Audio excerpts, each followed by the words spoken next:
pas si vous avez déjà pris l'avion.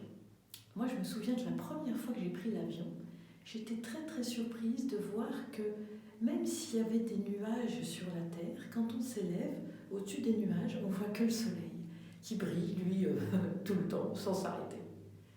C'est une image qui nous aide à comprendre ce qui se passe quand, dans notre vie, vous allez voir le rapport, quand dans notre vie, il y a parfois des nuages, des choses un peu difficiles, comme en ce moment, il y a cette espèce de confinement bizarre avec le Covid. Bon, il peut y avoir des soucis à la maison, tout simplement. Quand il y a des nuages dans notre vie, on n'a pas d'avion, mais on a notre cœur qui peut se tourner vers Dieu. Et là, on comprend qu'au-dessus des nuages de notre vie, au-dessus des difficultés de notre vie, Dieu est toujours là. Et toujours, il nous regarde avec bienveillance et avec amour. Et nous allons le faire en suivant celui qui nous a montré le chemin, qui est le premier homme qui a donné toute sa confiance à Dieu, qui est Abraham. On a vu au caté qui était Abraham. Donc Abraham, il a entendu la voix de Dieu la première fois quand il était vieux déjà, et il n'avait pas d'enfant. Et Dieu lui a promis d'avoir un fils. C'est quelque chose de très difficile à croire. Et Abraham a fait confiance à Dieu. Et effectivement, il a eu un fils.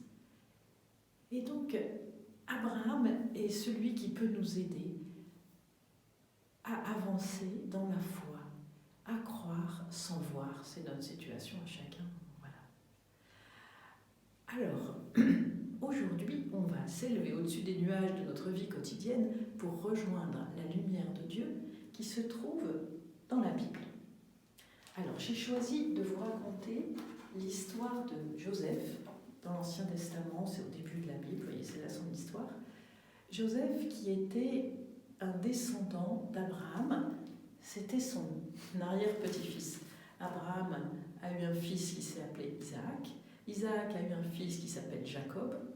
Et Jacob, lui, a eu 12 fils, Joseph étant le 11e, l'avant-dernier. Donc son histoire, vous allez voir, elle est pleine de lumière pour nous.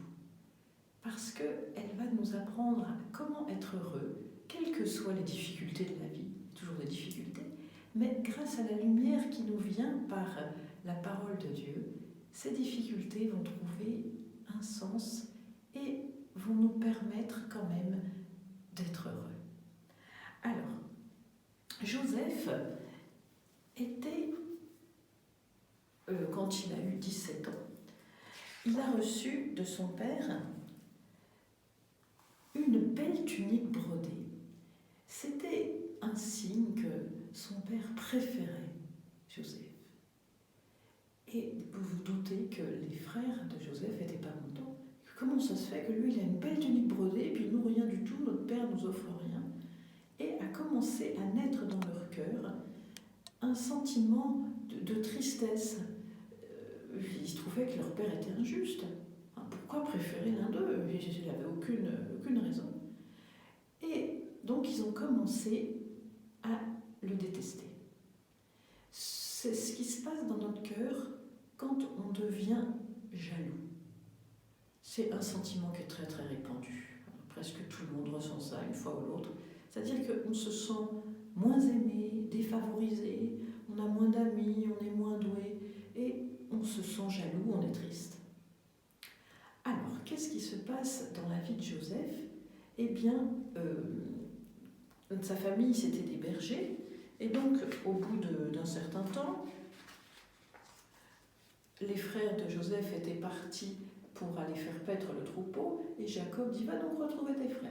Bon, donc Joseph s'en va, il retrouve ses frères, et quand ses frères le voient approcher, ils disent « Oh, regardez, c'est lui le chouchou là, hein, on va s'en débarrasser, on en profite là qu'on est seul avec lui, tiens, on va lui le tuer, et puis on rapportera à notre père sa tunique toute déchirée, on dira qu'une bête l'a dévorée. » Alors, le frère aîné, qui s'appelle Rouben, il dit « Oh non, écoutez, c'est notre frère, on ne va pas le tuer, mais on n'a qu'à le mettre dans une citerne. » Voilà.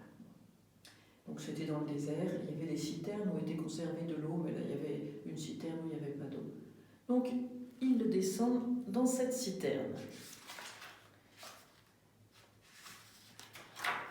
voilà, ce pauvre Joseph qui est au fond de cette citerne, il n'a rien fait de mal. Hein, c'est bon, simplement la jalousie, c'est le résultat de l'injustice qu'il a vécue avec bon, voilà, son père qu'il préférait, et lui il était pour rien, mais voilà.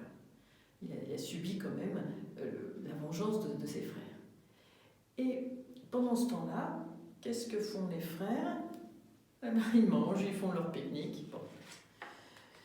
Et au bout d'un moment, ils aperçoivent une caravane au loin, c'est-à-dire des chameaux avec des marchands qui partaient vers l'Égypte, qui allaient vendre des aromates et puis des pierres précieuses.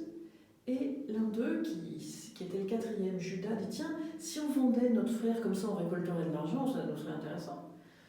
On peut le vendre comme esclave, ça se faisait à l'époque. Voilà. Bon. Et les autres disent: bah oui, finalement c'est pas mal, on va le sortir de là, et puis on dira à notre père que simplement une bête sauvage l'a mangé, et on rapportera la tunique toute déchirée. Donc ils le vendent. Et voilà ce pauvre Joseph emporté par les marchands vers l'Égypte.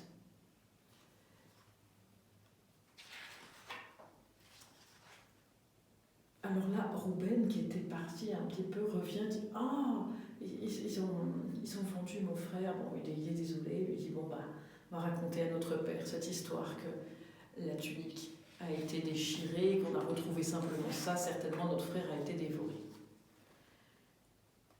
Et donc ils rentrent à la maison et ils racontent cette histoire à leur père, qui est bien sûr complètement désolé, qui pleure pendant des jours et des jours. Il dit: ah, mon fils a été dévoré. Il ne sait pas que c'est pas vrai, que son fils a simplement été vendu par ses frères qui étaient jaloux et qu'il est parti vers l'Égypte. Alors, la prochaine fois, je vous raconterai la suite de cette histoire, parce que Dieu ne va pas abandonner Joseph. Mais déjà, on peut comprendre beaucoup de choses pour nous. Il peut nous arriver parfois d'être jaloux, et ce qui va nous en sortir de cette jalousie, c'est de nous tourner vers Dieu. On va faire ça maintenant. Seigneur, rappelle-moi s'il y a quelqu'un dont je suis jaloux, quelqu'un qui semble préféré, qui semble plus aimé, qui a plus d'amis, qui réussit mieux. Voilà, Seigneur, j'ai trouvé une personne dont je suis jaloux. Alors, Seigneur, tu vois, j'ai du mal à aimer cette personne et même je la déteste. Ça, je sais que c'est quelque chose, c'est du poison qui est dans mon cœur, qui donne du péché. Parce que j'ai envie finalement de me débarrasser de cette personne. J'ai envie qu'elle soit loin, de ne plus la voir. Et donc, Seigneur, je voudrais que tu me débarrasses de ce poison qui m'empoisonne. Voilà. Alors, je te demande, Seigneur, de me donner, d'expérimenter ton amour qui, lui, est sans limite. Toi, Seigneur, tu ne me vois pas comme moi je me vois, comme étant moins aimée. Toi, tu m'aimes autant. Tu m'aimes d'une façon unique, comme si j'étais seule au monde. Tu me regardes avec bienveillance et amour. Alors, Seigneur, je te remercie. Et je te demande de bénir cette personne qui me fait du mal. Je te demande de lui faire du bien, voilà, au lieu que j'avais ce désir de lui faire du mal. Parce qu'elle n'y est pour rien si je suis jalouse d'elle. Hein.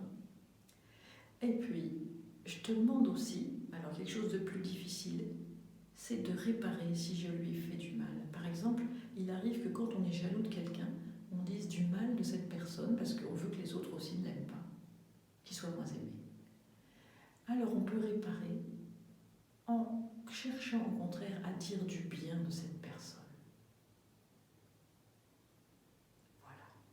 Alors, qu'est-ce qui va arriver à notre Joseph? Eh bien, nous allons voir ça la semaine